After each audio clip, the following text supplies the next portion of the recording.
अवतारी आ गया हो। आओ भाई, महाराज जी नमस्कार। आपका स्वागत है पत्रकारों का। आपका धन्यवाद यहाँ पहुंचने पर, इतनी गर्मी में आए हो। धन्यवाद आपका, आपने कीमती समय हमें दिया। अपने कोई ऐसी बात नहीं, अब तो जो भक्तों को छोड़ के आप अपना कीमती समय हमें दे रहे हाँ, हैं। कोई बात एक छोटा सा प्रश्न है मेरा। हाँ बताओ जी। जब कोई व्यक्ति पैदा होता है तो उसका ध्यान होता है कि मैं पैसे कमाऊं हाँ हाँ और अपने परिवार का लालन पालन करूं, हाँ, ठीक बात है। तो आपने वो रास्ता क्यों नहीं चुना?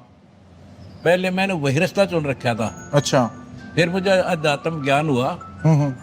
कि जब आप परमार्थ पर लगेंगे तो अपना भी भला करेगा भगवान और दूसरे का भी होगा। अपने लिए तो पशु भी करता है, पक्षी भी करते हैं, एक दूसरे का छीन कर खाते हैं, यही इंसान कर रहे हैं। इसलिए इंसान में और पशु में अंतर होना चाहिए। अच्छा। और भगवान का एक विधान है, कर भला हो भला, अंत भले का भला।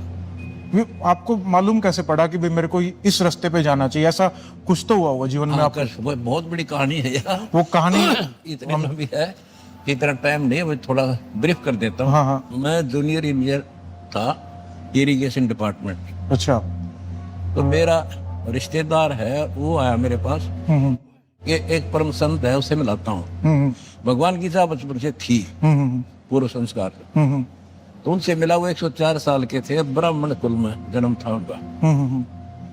उन्होंने कहा बेटा भक्ति कर, ये 2 दिन का जीवन है। पृथ्वीपति चकवे गए जिनके चक्कर चलंत, रावण श्री के कौन गण ऐसे गए। भक्ति ना करने से कबीर हरि की भक्ति में राजा गधा हो, और माटी लदे कुमार के नार नहीं कोई। तो ये खटकी मेरा बात। अच्छा। उनके चरणों में नमन किया।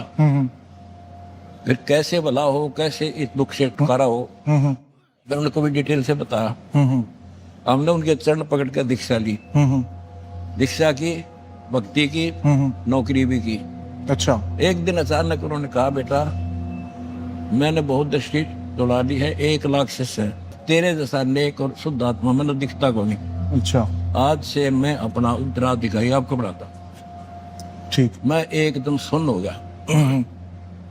मैं जाट आदमी, हमारे दादे परदादा ने काम करे ना। मैं तो डर लगा कि किसी ने कोई चुगली कर दी है कि यो भगवान अब पे मेहनत बन गया, ऐसा कोई था नहीं। फिर उसने कहा बेटा तेरे साथ रहूंगा, घबरा मत। अच्छा। और तेरे जैसा विश्व में संत नहीं होगा। जब तो वो बात ऐसी नहीं लग रही थी कि मैं महाराज संत का के काम, पर कहते हैं अब दो बोल सहज सुबह और साध का बोला बिरथा नहीं जा। तो वो फल फिर मैं उनके आदेश से, उनका गुरु वचन पर डट गए, कट गए, फल 84 के। उसके बाद फिर मैंने नौकरी करते करते दीक्षा देनी शुरू कर दी। ठीक। प्रचार शुरू कर दिया। प्रचार इतना बढ़ गया कि दोनों काम नहीं हो सकते। अच्छा। एक रास्ता चुनना था मुझे, एक भगवान का, एक गृहस्थी वाला था ही। 2 बच्चे, 4 बच्चे थे, 2 बेटे 2 बेटी। और वो अभी बीच मझधार में ही थे। 2 की शादी की थी, 2 पढ़ रहे थे। अच्छा। तो भगवान की तरफ फैसला लिया कि जब तू सारी सृष्टि का रक्षक है तो बच्चा का भी रक्षा करे। ठीक। फिर विचार आया कि मैं मान ले आज गुरु जी का वचन ना मानूं और बच्चों में लिपट जाऊं, कल मेरी मृत्यु हो जाए, फिर कौन पालेगा। अच्छा। इस तरह के तर्क वितर्क मन में आए। फिर हमने भगवान वाला मार्ग चुन लिया।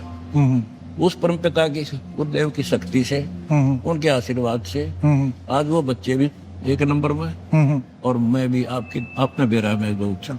इतनी सी बात है। जैसे आप खुद डाउटफुल थे कि भगवान का रास्ता चुने या गृहस्थ जीवन चुने, आपके जो विरोधी है वो खुद मानते हैं कि जो आपकी दान दीक्षा ले लेते हैं उनको साथ भी यही होता है, चाहे तो सिर्फ आपकी सेवा करेंगे या गृहस्थ जीवन छोड़। ऐसा कुछ नहीं है।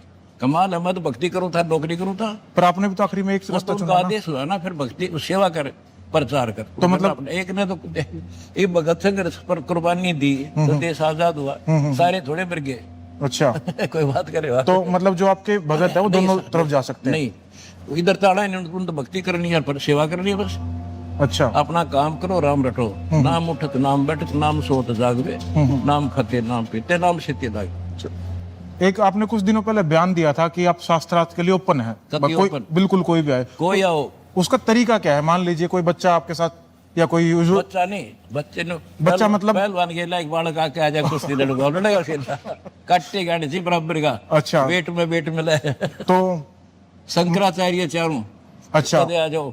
उनके अलावा कोई और? इतने महंत बने बैठे हैं जिनके पास चेले बुका रखी, प्रेमानंद जैसे। अच्छा कोई आओ मेरे साथ, अनुरुद्ध आचार्य और ये तो अच्छा, इनमें से कोई भी आए कोई तो, आओ। तो उसका तरीका क्या होगा? तरीका ये होगा, चैनल बुक करा जाएगा, अच्छा। वो अपना पक्ष रखेंगे, हम अपना रखेंगे। मेरा जो ज्ञान वो मैं बताऊंगा, हाँ। वो अपना बताते रहेंगे, बीच में तर्क कुतर्क नहीं होगा, अच्छा अच्छा। फैसला जनता करेगी। अ, वहाँ इनकी डिबेट देखिए, बीच में कहाँ कर देते, वो तो डिबेट है मतलब एक सभ्य तरीके से। सभ्य तरीके। सवाल कौन पूछेगा आप दोनों से फिर? सवाल तो पूछने की जरूरत है को नहीं, वो अपना ज्ञान बताए, अच्छा। आप क्या दिशा दे रहे हो, मैं अपना ज्ञान बताऊंगा और शास्त्र दिखाऊंगा कि ये शास्त्रों को माने, तुम दिखा दो। अच्छा, और फिर? देखो संविधान है, एक वकील कहता है इस दोष पर ये धारा लगेगी, दूसरा कहता है ये लगेगी, फैसला संविधान करेगा।